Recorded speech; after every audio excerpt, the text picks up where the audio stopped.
one to vote for local offices. We don't show up to vote for the senators. We don't show up to vote for the representatives because we don't necessarily know how this affects us.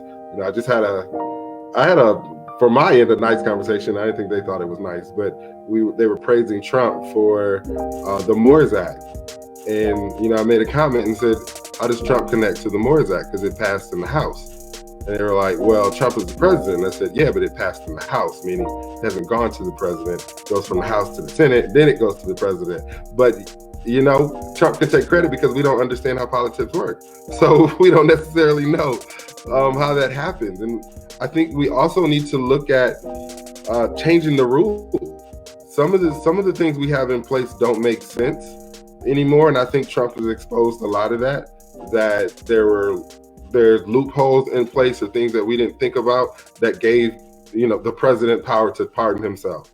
Like, that needs to be written down somewhere that is unlawful, that you cannot do that. And I think we've gotten by on this, we trust the person in office, and I don't think we can do that anymore. I think we need to actually say, like, there's no reason an 80-year-old is running the country. That's the best candidate out of everybody in the country is an 80-year-old. I'm not saying I'm ageist. I don't have a problem with, age. I'm just saying, I don't necessarily know if that was the best choice.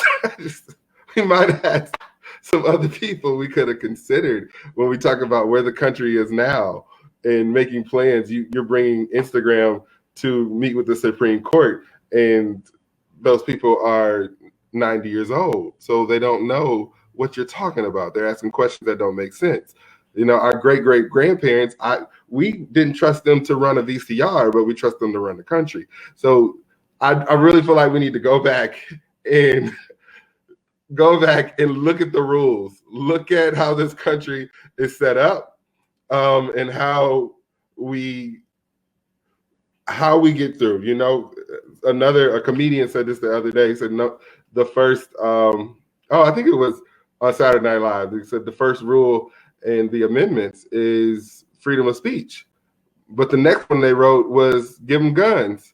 Like, how does that add up? How did we come up with this? And does that make sense today? That rule number 1 is freedom of speech, and rule number 2 is everybody needs to have a gun. How did we get there?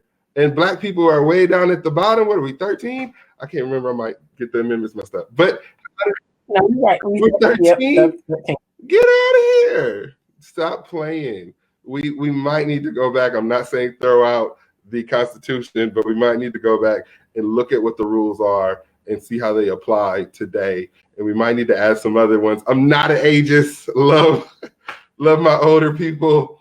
Just don't know if, I honestly, my granny barely could work the TV. Like, she knew how to do the channels, but that was it. So I don't know if I would put her on the Supreme Court or in the presidency to talk to me about laws dealing with social media.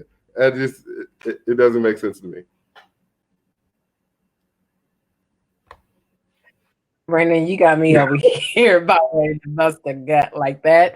These are facts, y'all. These are facts. And I think that for the long-term health and sustainability of our country, of our lives, we have to get educated. Like, I mean, I remember back in school, like, us learning the preamble and learning the Bill of Rights, and then the good old, what was it? Oh God, Saturday morning schoolhouse rock telling me how a bill become a law. But now, I mean, they took cursive out of school, so I don't know what these kids are learning today. Like, I mean, I don't know what's going on. So we have to do better, folks. That's the way in which our country, as he said, America has spoken in this way, but as Brandon also said, like, you just can't speak November of every 4 years. It has to be a day-to-day action, a day-to-day investment, a day-to-day commitment that we make to educating ourselves on what's what. Because as you said, Brandon, which made me think of the presidential election, that part was not even the most important piece of the ballot. It is the Congress seats. It is the Senate seats. Like, House and Senate, like, that's where all the power truly is. I mean, executive orders can happen, yes, but those are some important pieces. So I agree, education is key to all of this in our country.